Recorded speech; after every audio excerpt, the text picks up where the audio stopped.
வணக்கம். நான் உங்கள் ஜோதிடாசன் வஜ்ரம் அருள்ராம். உறவுகளே, புத்திர பாக்கியம் என்னும் குழந்தை செல்வம், அதாவது பிள்ளை செல்வம் என்று சொல்வார்கள். இந்த பிள்ளை செல்வம் ஏன் சொல்கிறார்கள் என்றால்,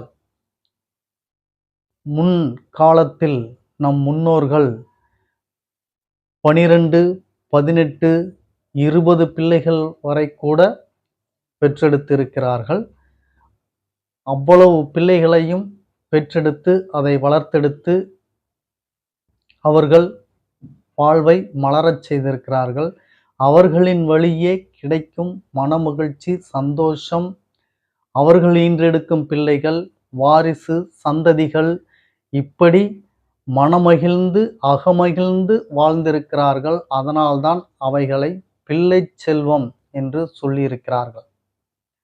வசதி வாய்ப்புகள், சொத்துகள், பணச்செல்வாக்குகள் இவைகள் இருந்தால் இந்த பிள்ளை செல்வம் தரும் சந்தோஷம், மகிழ்ச்சியை போல் அவை தர முடியுமா? நீங்களே யோசித்து பாருங்கள். எனவேதான் பிள்ளை செல்வம் மிக சிறந்த செல்வம் என்று சொல்வார்கள். கோடான கோடி நீங்கள் சொத்து, மதிப்பு, நிலபுலன்கள் வைத்திருந்தாலும் அதை பராமரிக்க, அதை தொடர்ந்து ஆளுமை செய்வதற்கு வாரிசு என்ற ஒன்று வேண்டும். நீங்கள் உங்கள் பிள்ளைகள், உங்கள் பிள்ளைகளுக்கு அடுத்தது பேரப்பிள்ளைகள், பேரப்பிள்ளைக்கு அடுத்தது கொள்ளுப்பேரன், எள்ளுப்பேரன், இப்படி உங்களது சொத்துக்களை ஆளுமை செய்வதற்கு வாரிசு என்ற ஒன்று வேண்டும். அதுதான் பிள்ளை செல்வம். இந்த பிள்ளை செல்வங்களை பற்றி பேசுவதற்குண்டான காலகட்டம் இதுவாகிவிட்டது. ஏன் என்று கேட்டீர்கள் என்றால், இன்று பிள்ளை செல்வம் இல்லாத நிறைய பேர்கள் இருக்கிறார்கள். அவர்களுக்குண்டான பாக்கியம், அவர்கள் படும் அவதிகள், மனவேதனைகள் சொல்ல முடியாதது. அவைகளை பற்றி பிள்ளைகள் சரிவர இன்றைய காலகட்டத்தில் ஒழுக்கம், பண்போடு இல்லாமல் இருக்கிறார்கள். அவர்களை பற்றி பிள்ளைகள் இருந்தும் அவர்களால் மனவேதனை, கஷ்டம், துன்பப்படுகிறார்கள். இவைகளை பற்றி இவர்களுக்கு எல்லாம் சிறந்த பதிவாக இந்த பதிவு இருக்கும். எல்லோரும் பார்த்து பயன்பெறுங்கள். பதிவுக்குள் நாம் செல்வதற்கு முன்னால் புதிதாக நமது சேனலை பார்த்து கொண்டிருக்கும் உறவுகளே, நீங்கள் உங்கள் உறவுகள், சொந்த பந்தங்கள் மற்றும் அக்கம் பக்கத்தில் நண்பர்கள் அனைவரிடத்திலும் நமது சேனலை எடுத்துச் சொல்லி அவர்களையும் சப்ஸ்கிரைப் செய்ய சொல்லுங்கள். காரணம், நாம் ஸ்ரீ ஜெயகௌரி ஜோதிடாலய நிறுவனம் ஒன்றை நடத்தி கொண்டு வருகிறோம். அந்த நிறுவனத்தின் வழியாக இல்லாதவர்களுக்கும், இயலாதவர்களுக்கும், ஏழை எளியவர்களுக்கும் நம்மால் முடிந்த உதவிகளை செய்து கொண்டு வருகிறோம். அது மட்டுமல்லாமல் ஆலயப்பணி, ஹோமம் வளர்ப்பது, வேலி வளர்ப்பது, இது போன்ற தொண்டுகளையும் செய்து கொண்டு வருகிறோம். நாம் செய்யும் இந்த செயல்களால் கிடைக்கக்கூடிய நற்பலனான புண்ணியங்கள் அத்தனையும் கௌரி ஆன்மீக சேனலின் பார்வையாளராக இருக்கக்கூடிய உங்கள் ஒவ்வொருவருக்கும் கிடைக்க வேண்டும் என்ற எண்ணத்தில்தான் அவ்வாறு சொல்கிறேன். உறவுகளே, முதலில் நீங்கள் நமது சேனலை சப்ஸ்கிரைப் செய்து கொள்ளுங்கள். அருகில் இருக்கக்கூடிய பெல் பட்டனை ப்ரெஸ் பண்ணிக்கோங்க. லைக் பண்ணுங்க, ஷேர் பண்ணுங்க. இப்போ பதிவுக்குள்ளார போகலாம் வாங்க உறவுகளே.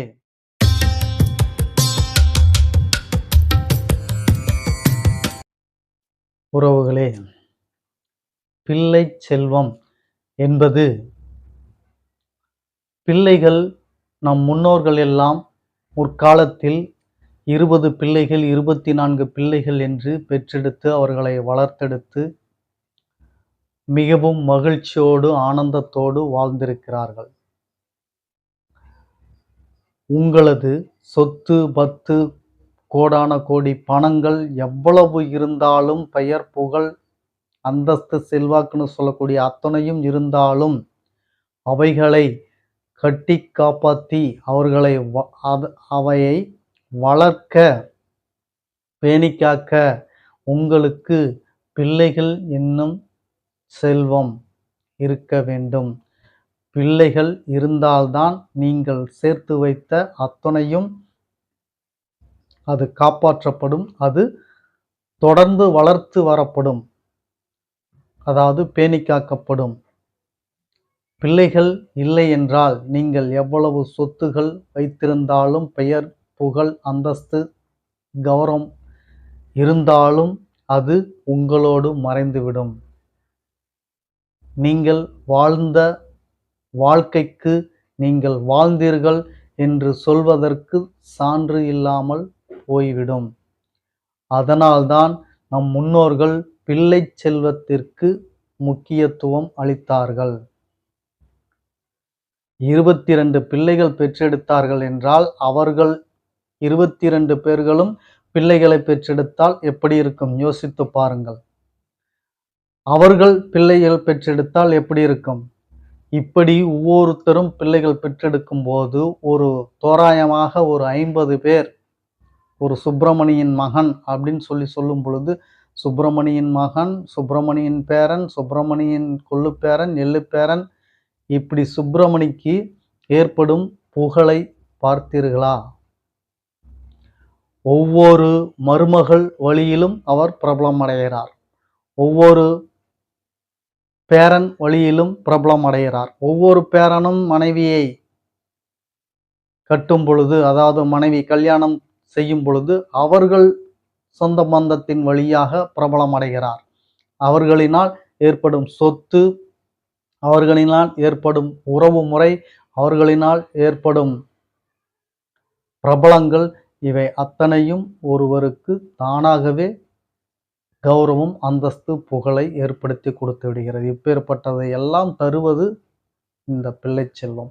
இந்த பிள்ளை செல்வம் இல்லாமல் இன்றைய காலத்து தம்பதிகள் படும் வேதனைகள், மன அவஸ்தைகள் புரிகிறது. பணம் இருப்பவர்கள் லட்சத்திலோ கோடியிலோ கொடுத்து அவர்களின் அது மருத்துவ ரீதியாக குரோமோசோம்களை எடுத்து அது அவர்களின் வாரிசை உற்பத்தி செய்து கொள்கிறார்கள். அது ரொம்ப வருத்தப்படக்கூடிய விஷயம்தான். ஏன் என்று கேட்டால், ஆணும் பெண்ணும் இணைந்து ஒரு வாரிசு என்பது கிடைப்பது அவ்வளவு அபரிதம். அது இயற்கை நமக்கு கொடுத்த பரிசு. செயற்கையாக நாம் குழந்தையை ஈன்றெடுக்கிறோம் நினைக்கும் பொழுது அது மனவேதனையையும் கஷ்டத்தையும் தருகிறது. சரி உறவுகளே, இந்த நிலை ஏன்? நமக்கு பிள்ளை செல்வம் கிடைப்பதற்கு என்ன வழி என்பது நீங்கள் கேட்கக்கூடிய கேள்வி. அதை பார்த்து விடுவோம். இந்த நிலை ஏன் என்று கேட்டீர்கள் என்றால், முதலில் உங்களது உணவு முறையை தயவு செய்து நீங்கள் மாற்றி அமைத்து கொள்ளுங்கள். இன்றைய கால இளைஞர்களே, நீங்கள் சாப்பிடும் உணவு முறை மிக மிக மோசமான உணவு முறை. நமது பாரம்பரியமான உணவு முறை, நமது முன்னோர்கள் கொடுத்து வழிகாட்டி சென்ற உணவு முறையை கடைபிடித்து அந்த உணவை உண்டு வாருங்கள். அதுவும் அவர்கள் சொன்ன கால நேரம், அவர்கள் சொன்ன உணவு முறை, இவைகளோடு சாப்பிடுங்கள். அதுவே உங்களுக்கு ஆரோக்கியத்தையும் தைரியத்தையும் வீரியத்தன்மையும் உங்களுக்கு கொடுத்து வாரிசை தரக்கூடிய பாக்கியத்தை கொடுக்கும். உணவுதான் எல்லாமே. உணவு இல்லாவிட்டால் நம் உடல் இல்லை, உடல் இல்லாவிட்டால் உயிர் இல்லை. இது உங்களுக்கு தெரிந்த விஷயம்தான். எனவே உணவு முறையை தயவு செய்து நீங்கள் கடைபிடியுங்கள். நமது பாரம்பரிய உணவை சாப்பிடுங்கள். பாரம்பரிய உணவு என்றால் என்ன? சிலருக்கு தெரிந்திருக்கலாம், இன்றைய காலகட்டத்தில் பலருக்கு தெரிய வாய்ப்பில்லை. பாரம்பரிய உணவு சாதம், சாம்பார், ரசம், பொரியல், கூட்டு, அவியல், பாயாசம், பலகாரம், மோர், தயிர், நெய், பருப்பு, இப்படி இவைகளை எல்லாம் உணவில் சேர்த்து உண்டு வந்தால் உங்களுக்கு எந்த விதமான உடலில் குறைபாடும் இருக்கவே இருக்காது. ஏனென்றால் இவை அத்தனையும் நம் பாரம்பரியமாக நம் முன்னோர்கள் நமக்கு விட்டு சென்ற மருத்துவம் என்றே கூட சொல்லலாம். களி, கம்மங்களி, கேப்பைக்களி, சோளக்களி, இப்படி களி, கூழ் என்று சொல்வார்கள். இதையெல்லாம் நீங்கள் சாப்பிட்டு வந்தீர்கள் என்றால் மிகப்பெரிய அருமருந்து. உங்கள் உடலை அவ்வளவு ஆரோக்கியமாகவும் திடகாத்திரமாகவும் அப்படி வீரியத்தன்மையோட வைத்திருக்கும் இந்த நமது பாரம்பரிய உணவுகள். எனவே உணவு முறையை முதலில் நீங்கள் சரி செய்யுங்கள். சரி செய்தீர்கள் என்றாலே உங்களுக்கு முக்கால் பிரச்சனைகள் தீர்ந்தது போல். சரி உறவுகளே, இப்படி நீங்கள் உணவுக்கு முக்கியத்துவம் தந்தால் உடல் உங்களுக்கு சரியாகிவிடும். உடல் சரியாகிவிட்டால் நீங்கள் இயற்கையாகவே நீங்கள் எந்த பாதிப்பும் இல்லாமல் பிள்ளை செல்வத்தை அடைந்து விடலாம். இதில் எந்த விதமான மாற்றமும் இல்லை. இதை மீறிய செயல் என்று கேட்டால் உங்களுக்குண்டான பிராப்தம். நீங்கள் என்ன பிராப்தம் வாங்கி வந்திருக்கிறீர்கள்? உங்களுக்கு மழலை செல்வம் இல்லாத பிராப்தத்தோடு வந்து விட்டீர்களா? கவலை வேண்டாம். எளிய பரிகாரங்கள் அவைகள் இருக்கிறது, பார்ப்போம். உங்கள் ஜாதகத்தை முதலில் ஒரு நல்ல ஜோதிடரிடம் நீங்கள் எடுத்துக்கொண்டு காண்பியுங்கள். அதில் உங்களுக்கு என்ன பிராப்தம் இருக்கு என்று அவர் கணக்கறிந்து உங்களுக்கு சொல்லிவிடுவார். வாரிசு யோகம் இருக்கிறதா இல்லையா என்று, இல்லை தோஷம் மட்டும்தானா, இல்லை வாரிசு பாக்கியமே இல்லையா என்பதை அவர் உங்களுக்கு சொல்லிவிடுவார்.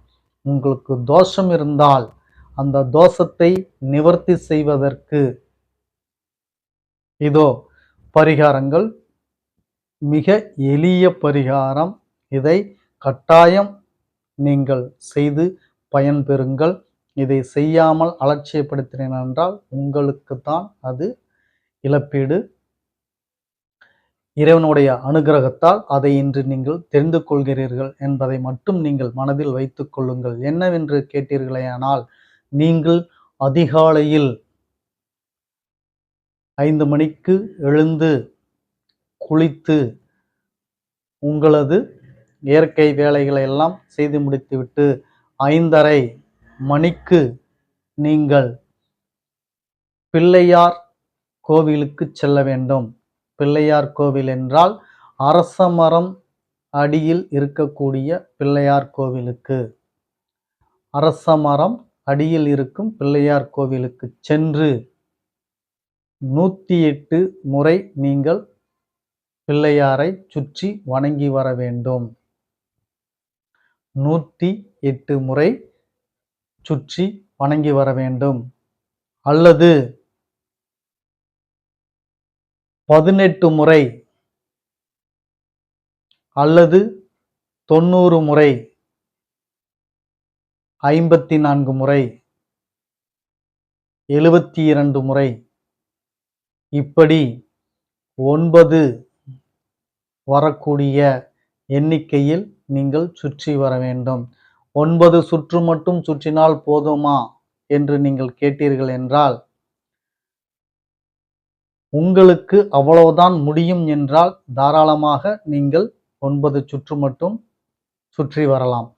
உடல் நன்றாக இருந்து நீங்கள் 9 மட்டும் சுற்றுகிறீர்கள் என்றால் அது உங்களுக்கு தான் பாதிப்பு. அதை நீங்கள் புரிந்து கொள்ளுங்கள். முடியாதவர்கள் அப்படி என்றால் நீங்கள் 9 சுற்று மட்டும் சுற்றலாம்.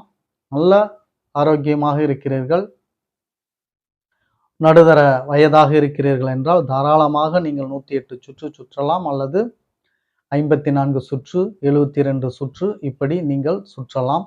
சுற்றி நீங்கள் மனமுருகி பிள்ளையாரிடம் வேண்டிக் கொண்டு வந்தீர்கள் என்றால் அடுத்த 2 வருடங்களில் உங்களுக்கு கட்டாயம் வாரிசு யோகம் உண்டு. அதிகபட்சமாக நான் சொல்லிக்கொண்ட கால அளவு, நான் சொன்ன கால அளவு அதிகபட்சம். 2 வருடம் என்பது அதிகபட்சம். உங்களுக்கு கட்டாயம் பிள்ளை செல்வம் கிடைத்தே தீரும். இதை நீங்கள் செய்து பாருங்கள். கைமேல் பலன் கிடைக்கும் உறவுகளே. அதேபோல் பிள்ளைகளால் தொந்தரவு அவஸ்தைகளை அனுபவித்துக் கொண்டிருக்கக்கூடிய பெற்றோர்களே, உங்களது பிராப்தம் புத்திர தோஷம் பெற்று வந்திருப்பீர்கள். நீங்கள் செய்ய வேண்டிய பரிகாரம் என்னவென்று கேட்டீர்கள் என்றால், குரு பகவானை ஆலங்குடி சென்று நீங்கள் வழிபட்டு வாருங்கள். வருடத்தில் ஒரு முறையேனும் சென்று குரு பகவானை வழிபட்டு வாருங்கள். அப்படி வழிபட முடியாதவர்கள் நவகிரகத்தில் உள்ள குரு பகவானுக்கு நீங்கள் மஞ்சள் வஸ்திரம் சாத்தி அவரை வியாழக்கிழமை வழிபட்டு வாருங்கள். உங்கள் பிள்ளையின் மனமாற்றங்கள் நிகழும். உங்கள் பிள்ளைகளால் ஏற்படக்கூடிய கஷ்டங்கள் உங்களுக்கு குறையும். செய்து பாருங்கள். கைமேல் பலன் கிடைக்கும். அதேபோல் பிள்ளைகளே, மழலை செல்வங்களே, நீங்கள் பெற்றோர்களை கஷ்டப்படுத்துவது, பெற்றோர்களுக்கு பிடிக்காத விஷயங்களை செய்வதனால்தான். இந்த உலகில் பெற்றோர்களை தவிர உங்கள் நலனில், உங்களது வசதி, சுதந்திரம், வாழ்க்கை இவை அத்தனைகளிலும் உங்களை முன்னெடுத்துச் சொல்லக்கூடிய 2 ஜீவன் என்றால் அது பெற்றோர்கள் மட்டும்தான். அம்மை, அப்பன். இவர்களை தவிர வேறு எவராலும் மானிட பிறவிகளால் இருக்கக்கூடியவர்கள் உங்கள் வாழ்வின் முன்னேற்றத்தை பற்றியோ, உங்களின் பாதுகாப்பை பற்றியோ, உங்களை பற்றியோ கவலைப்பட வேண்டிய கட்டாயமோ நிர்பந்தமோ அவர்களுக்கு கிடையாது என்பதை நீங்கள் புரிந்து கொள்ளுங்கள். எனவே பெற்றோர்களின் சொல் பேச்சை கேட்டு அவர்கள் மனம் மகிழுமாறு நீங்கள் நடந்து கொண்டீர்கள் என்றாலே உங்கள் பிள்ளைகள் நாளை உங்களுக்கு இதே ஸ்தானத்தை, அங்கீகாரத்தை தருவார். இதில் எந்தவிதமான மாற்றமும் இல்லை என்று இன்றைய பதிவு சிறப்பான பதிவாக இருந்திருக்கும் என்று சொல்லிக்கொண்டு, மீண்டும் அடுத்த பதிவில் உங்களை சந்திக்கும் வரை உங்களுக்கு நன்றி, வணக்கம் சொல்லிக்கிறோம் உறவுகளே.